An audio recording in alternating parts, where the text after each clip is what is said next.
Euthanasia, also known as doctor-assisted dying, is an act of painless killing administered by a doctor in the form of a lethal injection. It aims to relieve the suffering of a terminally ill patient who has an unlikely chance of recovering, and alternative medical treatment is proven to be futile. Although there are some countries which have already legalized euthanasia, the religious perception of euthanasia is that it is a heinous sin, as it involves the taking away of innocent lives. It is seen as murder despite the fact that consent is present and the treatment's positive intent. Many people tend to use the terms euthanasia and assisted suicide interchangeably, when in fact, these two are very different. Euthanasia is classified under active and passive euthanasia, and in another category called voluntary and involuntary euthanasia. Active euthanasia is when death is brought about by an act. For example, a person is killed by being given an overdose of painkillers. Passive euthanasia is when death is brought about by an omission. For example, when someone lets the person die. This can be by withdrawing treatment. For example, switching off a machine that is keeping a person alive, or no longer prescribing medication so that they can die of their disease naturally. Voluntary euthanasia occurs when consent from the person who wants to die is present. Non-voluntary euthanasia occurs when the person is unconscious for a long time or otherwise unable, for example, a baby, a person with severe mental disabilities, to make a meaningful decision between living and dying. Then an appropriate person, such as a family member, would be required to decide on their behalf. Involuntary euthanasia occurs when the person who dies chooses life and is killed anyway. This is called murder, but it is possible to imagine cases where the killing would be counted as being for the benefit of the person who dies, and in these situations where death may be agonizing due to their diseases. Assisted suicide is defined as intentionally, knowingly, and directly providing the means of death to another person so that that person can use that means to commit suicide. For example, providing a prescription for a lethal dose of drugs. Assisted dying and assisted suicide are also two different terms. Assisted dying allows terminally ill patients to have a choice over the manner and timing of their imminent death. Assisted suicide enables someone who is not dying to choose death over life. And as for now, the countries that have legalized laws of euthanasia are Netherlands, France, United States, Germany, Switzerland, and Belgium. Euthanasia is an ongoing controversial debate about the right to die. The responses that were received in light of the subject all around the world are both positive and negative. Some of them are representing their opinions in a mocking and sarcastic tone, but yet, it reflects the worries and fears in our society. Many governments are against this treatment because they are concerned that there are many individuals who are pressured by their families who may not be encouraging them out of their best interest, but instead to ease financial burdens, as medical expenses can be quite costly, especially if the treatment is long-term. This documentary is my stand on euthanasia in hopes that it will someday be legalized in my country, Malaysia. Malaysia is a multicultural nation, comprising of the Malays, Chinese, and Indians, alongside various ethnic groups. The religion of Islam is the most dominant, and it prohibits any form of suicide, such as assisted suicide or active euthanasia. Hence, it does not recognize a right to die, but an exception is given when it comes to passive euthanasia, which is in the form of withdrawal of treatment if all means have failed. Unlike all the other religions, this act of releasing one from pain through the means of death is seen as the greatest sin one can ever commit. However, I strongly believe that Malaysia should legalize euthanasia because if people deserve the right to live, they should also deserve the right to die, and the right to choose how to die in order to cease their sufferings if all options have been exhausted. People should be given the right to die with dignity, and it is not considered as murder as consent is present. I've conducted a survey on the subject and carried out interviews to analyze the current viewpoint of Malaysian society on this matter and to see how ready Malaysia is in allowing the implementation of an act that is currently viewed as a taboo.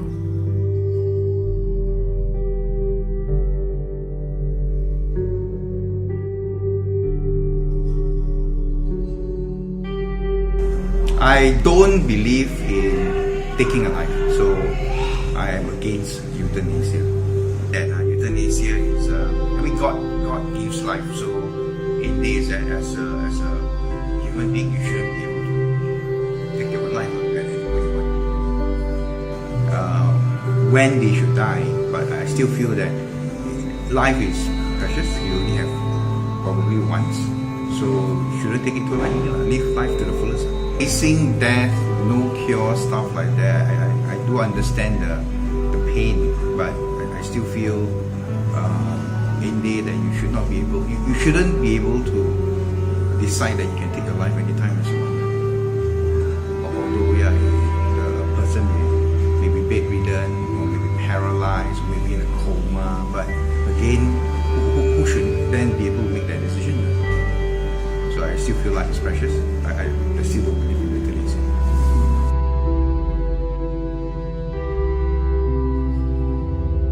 Medically, right, the world is still evolving. There's definitely, you can't actually say to somebody, okay, a cure is there, a cure is not there. So sometimes it's all about waiting because development is happening on a daily basis. Agree? Okay. So giving them an option means you have fully given up. That, okay, I cannot do anything with you anymore. But at the end of the day, if you give the right for people to choose their death, then everybody is going to start taking that as an ultimate option. But medically speaking, if it comes to a point where the person as a human body, as a human being, is not fully functional anymore, then okay, you can give them as okay. If the patient feels like okay, I cannot live like this anymore, then they should be given an option. But just because they have a disease, no, you shouldn't give them an option. If it's terminal disease, you're going to pass away anyway. See, again, unbearable here is the word pain. Pain is very subjective. You see, if we want to medically make somebody feel no pain, we can do that. Just say if somebody is in a comatose and then they're not fully conscious, they're not aware what's happening, and the body is deteriorating on a rapid rate, then you'll say the best course will be for this person to have euthanasia done. But that will be the culture of the family though. What gives you right to decide, okay, today is the day I'm going to go? If that's the case, there's a lot of people, you know, if you look at cycle of death, right, people die constantly. If somebody has to die, they can just even be hit by lightning and they die, correct? So the whole process of dying is not in your hands. That's how it has always been. Death is always accidental in nature. Okay, even if you have disease, then even then nobody can tell what time is the time of death. So why should you be any different? The thing is, the animal at all times, I mean, being in this world, they have never been given the right to say, I want to live or to die. Okay? This is looking at medically. See, like you have a condition called cerebromyalgia. What happens is the brain grows bigger than the size of your skull. So it compresses, and then that pain is unbearable, non-understandable pain. You do not have a normal life at all. Okay? So in that kind of condition, you're going to look at a dog going into an epilepsy without no reason. The dog will be just for a fine moment and suddenly it goes, okay. So now when we choose, is because the human is the one who's giving care for the animal, right? So the human decides, oh, I cannot take care of this animal, so I'm going to put it to sleep. If he's not going to put the dog to sleep, he's going to leave it outside somewhere to die by itself. So it's more, kind to actually do euthanasia on an animal than leaving it to suffer by itself. So at the end of the day, it's the choice of the family, right? I agree with euthanasia if a bunch of experts together decide, okay, this person is better off medically to be taking their life off. Okay, because it's not done by a person. See, when you say, why should we not give them an option? When you give them an option, okay, they are not. Of course, you see, there are some in some countries, you want to do euthanasia, you have to be certified by a psychologist that you are not mentally affected. You don't have depression. You don't have any condition which is going to deteriorate or going to influence your decision making. Okay. Somebody who's fully aware, but he would want to take away the life because they know I'm just being a trouble to somebody else. Is it? So in that sense, that's why I say I think they should not be given an option because they are going to look at another person's benefit, not for themselves. You see, if the family says, hey, I don't mind, just be alive. If I speak to you on a daily basis, I'm happy. When you came to this world, you did not choose to come here, right? And how come suddenly you want to go, you have the right to choose?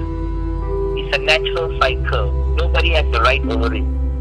So that's why euthanasia is in some countries they don't allow it. Religiously also it's not allowed, you see. See, the right to have a life, the right for your life to be taken away is not in your hands. It's always in the hands of God, correct? Medical reason to take your life away, I feel that's not fair. If it's going to be taking ages for you to pass away, which means your body can sustain that period of time, contribute to the world. Be with your loved ones, correct? You see, suffering, as I say, if your body is not, we use this word hemostasis, when your body can no longer perform its daily routine or daily functional activity, it's going to go off anyways, correct? So now the question is, you're talking about euthanasia just to expedite the process. You don't have patience to wait, is it? So if somebody is having a disease and the disease is not curable, you being available for somebody to learn from you gives a hope and chance to another person in the future, right? If it's euthanasia, the option, I think, should not be given to the patient. I mean, okay, maybe you should take into consideration, but then it has to have a lot more other factors which come in, which means the doctors are saying, the family is saying, I think this is the best course of action for my child to, then, okay, fine. You have a couple of people thinking about it for the pros and cons. When you give it to you give the option to the patient alone, he's going to be very subjective in the way he will take his decision.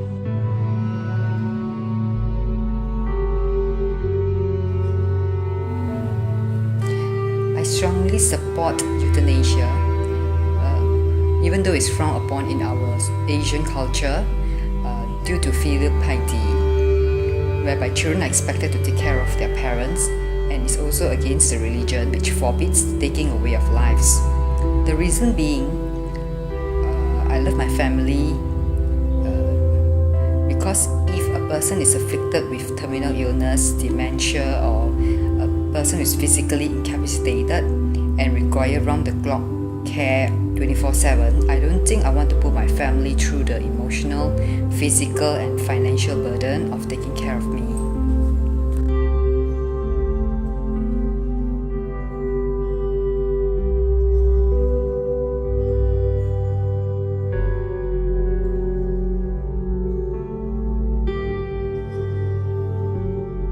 Here's a summary of the results of the survey.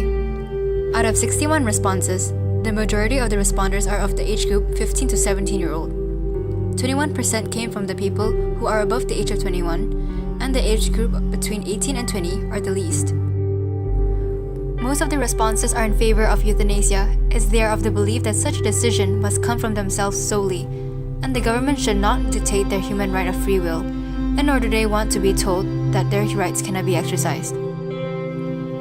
When asked this question, more responders disagree that patients with mental disabilities should make this decision, as you're concerned that they are not in their right mental state of mind to think through things thoroughly. And they suggest that instead of opting to die, they should seek counselors' advice and participate in other forms of therapy instead of choosing death. This documentary is my stand on euthanasia in hopes that it will someday be legalized in my country, Malaysia. Malaysia is a multicultural nation comprising of the Malays, Chinese, and Indians, alongside various ethnic groups. The religion of Islam is the most dominant, and it prohibits any form of suicide, such as assisted suicide or active euthanasia. Hence, it does not recognize a right to die, but an exception is given when it comes to passive euthanasia, which is in the form of withdrawal of treatment if all means have failed. Unlike all the other religions, this act of releasing one from pain through the means of death is seen as the greatest sin one can ever commit. However, I strongly believe that Malaysia should legalize euthanasia because if people deserve the right to live, they should also deserve the right to die, and the right to choose how to die in order to cease their sufferings if all options have been exhausted. People should be given the right to die with dignity, and it is not considered as murder as consent is present. I've conducted a survey on the subject and carried out interviews to analyze the current viewpoint of Malaysian society on this matter, and to see how ready Malaysia is in allowing the implementation of an act that is currently viewed as a taboo. 34 responders have agreed that it is selfish on the grounds that they should not have to endure or go through a long and painful death, and that we have no right on insisting to spend more time with a person who is suffering. However, the remaining 27 oppose that we are not allowed to play God, and that life is precious, and more times than finding alternatives should be found. After all, everyone will eventually die out of natural causes. 42 responders have commented that we have no right to deny anyone of this, as we should not interfere with other people's wishes, as they should be allowed to make the decisions for themselves and by themselves. We as people who care for others should respect their decisions, and if it is for the sake of letting them be free from their sufferings, we feel obligated to agree no matter how much it hurts to see them pass. The others disagree because they believe that people still have so much more to live for. People to live for, and keeping them alive longer to them is a constant hope and motivation that perhaps a cure can be found. 41 responders have voted that it will not be fair to prolong one's life when that person no longer sees the purpose in life or finds difficulty in achieving happiness. Life is no longer worth living in that case. It is mercy to help them cease their pains. Some said they do not want to force others to live a life they have already gave up on, and instead give them a chance to enjoy the last moments of their lives. Keeping them alive longer is just indirectly bringing more unnecessary pain on top of what they are already going through.